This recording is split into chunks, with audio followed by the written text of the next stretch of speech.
So we're gonna do another photo roll recap.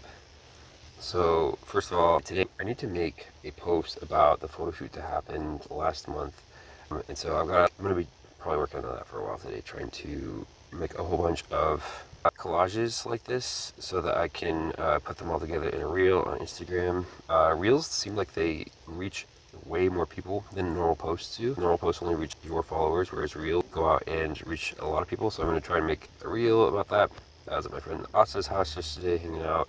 She made me a little bit of food and we co-worked for maybe 2 hours, and she has this really nice view, and she just found out that she is not going to be able to keep this apartment for past August, which is kind of sad because it's a really nice apartment. She really likes it. But so this last weekend a lot of stuff happened, but on Sunday, and this is a little clip from my friend Kelsey's birthday party. It was Bananagrams and boba tea party, and it was really fun. She is a fucking gem. She's really great. Love Kelsey. And got to hang out and talk with her boyfriend a little bit about my most recent theories, which my work's coming along so well. Just I've been working really hard. I haven't been socializing as much the last few weeks, just working nonstop on the book. I think I finally finished with the theory sort of research and development phase, and so soon I'll be moving into more. I need to start actually writing the book at some point. That's something that needs to happen. Although, to be completely honest, I'm not sure that writing the book is this necessarily the first thing that I want to do now that I've got a lot of this figured out. I can feel that there's a lot of stuff that, this is clips from this Sunday rooftop party I was at. There's a lot of stuff in the theory that implies new ways to live, and I've only just verified and finished a lot of the theory, and I don't even think that it has hit me yet, all of the new ways that are implied in how to live now that I know all the stuff that I know.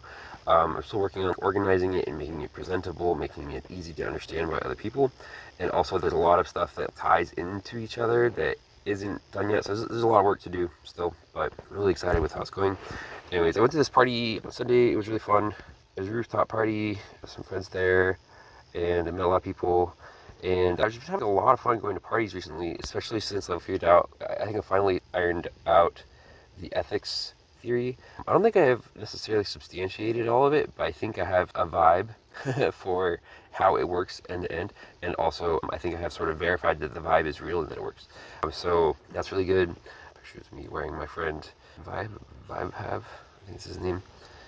He has a really cool sweater. But so just been working really hard. Haven't been doing a lot of socializing, although I have just a little bit here and there. I went to this my friend's co-working group at this SF Papa's, which is like there are these mandatory public spaces in a bunch of big buildings where they have to be open to the public during certain hours. And so we went there and did some co-working, and this one's pretty nice. Most of them are not very nice. Most of them are just token spaces where it's public, but it's not really nice to be there, so nobody really goes, but this one is pretty nice. I went to the tower last week because I had nothing to do on, I think it was like a Monday or Tuesday, and my friend Karen gave this really awesome bio presentation, and she's fucking awesome and super fucking smart. Love her. And right here, she's acting like one of the, I think it's like a neurotransmitter outside the cell or something. One of the junctions where chemistry happens. Like outside the cell, I don't know. She's giving an explanation. She talked for an hour and she's so fucking smart. Love Karen. There's also a robotics, like an automated coffee barista robot, and there was like a group of people there working on that. That's cool. The tower is definitely cool people. I made, this is a video from last week. Also, my friend Red, who I love, invited me to go to this like queer I don't. It's like an art center. I think it used to be a church at some point, but now it's like an art center. It's a really cool space, and it was fun. So here's a little sculpture. I really digging the vibes of this from that night. Oh, this is crazy. Okay, I don't know if you can see this, but look in the background for scale. There's a person in the background. So look how big this fucking sculpture is. This is a real thing that exists. Like a place in Mexico is like this courtyard between a bunch of buildings, and you'd never know it's there unless you went back there randomly. Look how huge and awesome. I really wish I had more. I bothered to get more angles of it. I did take like a little video of like the courtyard because I was exploring on my wheel. I just randomly went back there to see, and it was back there. I was just like, wow, it's so cool. Like you can see the probably like 10 or 12 stories tall or something. It's just huge. I made a little on my wheel the day. I didn't like the way this time lapse came out, so I didn't. And then I also, okay, so the first draft of my theory of practical optimism just came together last week. Like I could feel it all, like the optimism thing came together last week. This is, I guess, the optimism thing came together like 2 weeks ago, and then last week, the ethics thing came together, and it's just been like a fucking world of like everything coming together. Everything's finally like sliding into place. Everything finally feels complete and whole. I'm answering all my big questions, and so this was like a screenshot that I took. I was trying to get this image for the thumbnail, and sometimes it's hard. CapCut sucks. CapCut is really buggy on mobile. I don't know why, because I don't think it used to be. It didn't used to feel so buggy, but now it's like every time I do it, like something breaks, or then things that like break routinely, and I don't know, it's obnoxious. Like the video that I used, then I used the voiceover of my explanation of optimism. Hanging out. Okay, this is another party that my friend Red invited me to. Red was DJing.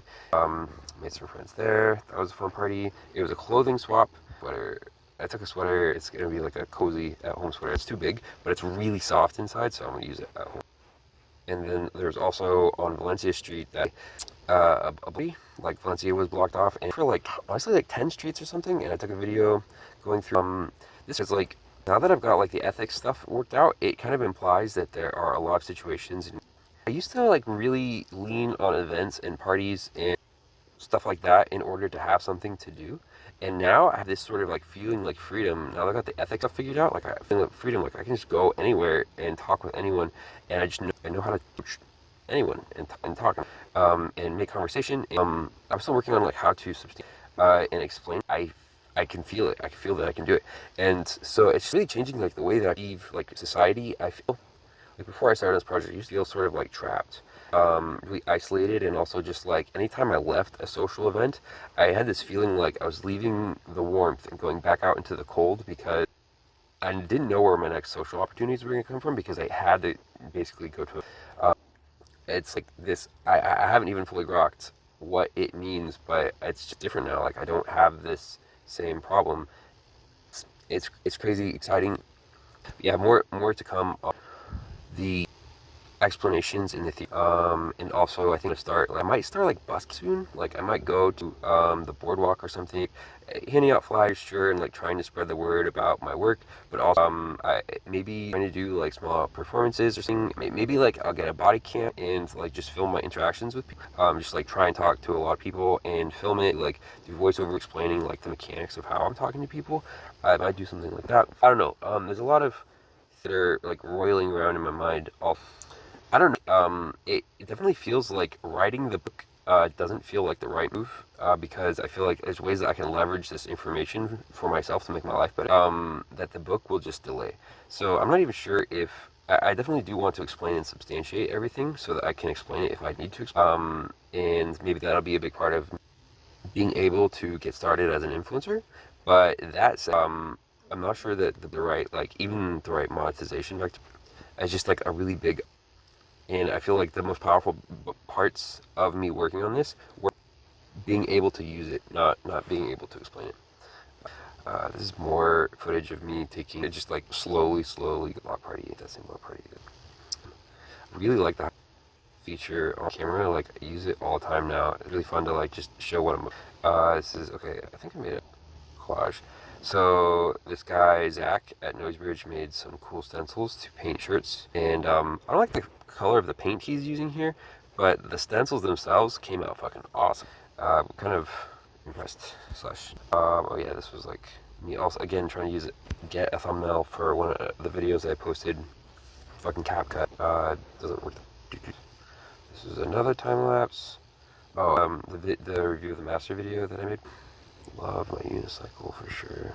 Just having it every day, just like so much fun. Oh yeah, okay, so this is other stuff. Let's see. So this right here is photo night went out with friends. We went to a block party with a friend of mine, with my friend Asa, and then also my friend Kasi. And then we met up with other friends, and then we went and hung out with them. This is a video from that occasion. And there's also this beautiful green building with the Transamerica Pyramid in the background, and it's just like picturesque as fuck. Look at it. Oh my god, I love this. This green building is one of my favorite buildings. And the Transamerica Pyramid is also one of my favorite buildings. And they're really close to each other and really, really into the architecture in San Francisco. This was that block party I went to with my friend. Oh yeah, I filmed this guy's magic act. It was a really fun and cool 4-minute video, and yeah, but yeah. Anyway, and then 2 weeks today, I also was at the Fate, my theory of, which came out pretty good, and yeah, I might go back tonight. Actually, no, I have plans tonight, but I do want to go back soon and present to spread. But I'm slowly starting to realize. I think that like the open mic idea is good because people hear it, but I think most people are not really interested in philosophy. Like a lot of people are, but loosely. I've been using this analogy a lot recently, which I feel like is wise. Like I used to be a coffee snob. I remember like the sort of from drinking bad coffee to drinking good coffee was weird because it wasn't actually that I had never had good coffee before. It was that I had never had good coffee back to back with bad coffee and realized how big of a difference there is, and also like what to look for. And I think this happens a lot in cooking, where like people who really cook food, like professional chefs, like are constantly dealing with people who don't understand food but think they do, in the same way that most people think that they know coffee because everyone drinks, but in fact don't understand coffee. They've never had good coffee back to back, and they just haven't been trained to. It's like I think it's maybe similar. Like a lot of people, everyone uses speakers, but most people do not understand, like are not audiophiles, don't understand like what a really good speaker is. Anyways, this is a common problem I have with where everyone has a personal philosophy to live because you need, and everyone is dealing with philosophy all the time, and a lot of people have like hot takes and opinions that are either like misinformed or wrong, or just like informed by culture in ways that aren't really helpful or conducive, and are not really like interesting, profound takes, but they think they don't have any frame of reference for like how wrong they are. And so you run into this problem a lot where like you basically blow people's minds. No, there's new, better ways to view things can really like help you and set you free. A lot of them instantly sort of tune it out because they're used to philosophy being bullshit, which it is. And like probably equal proportion of don't tune it out, of like have like a cynical view and don't really listen fully, or don't really investigate. You can control that. You like be like a small percentage at the end of actually like listen fully and actually get it and understand. And I'm not even. I've been writing this book, and I'm definitely going to finish the book. I think it's important, but that I don't think it is like the most meaningful thing that I think that like the most meaningful thing, me changing my own life, and maybe there'll be like a very small percentage of people who will really like grok and understand the stuff. Probably be like an even bigger percentage who are just like needlessly critical reason, and I'm not really looking to publishing it. I mean, I am because I think it's like I think everything I'm going to say is generally speaking true and right, and also more true and right than like most other people who have like tried to talk about things. But often you don't get points for better, you only get. And so yeah, I'm just kind of not really forward to dealing with masses of idiots who are going to shit on my work, and are already just like sort of dealing with that here and there. And so it's that's I don't know. All right, July was July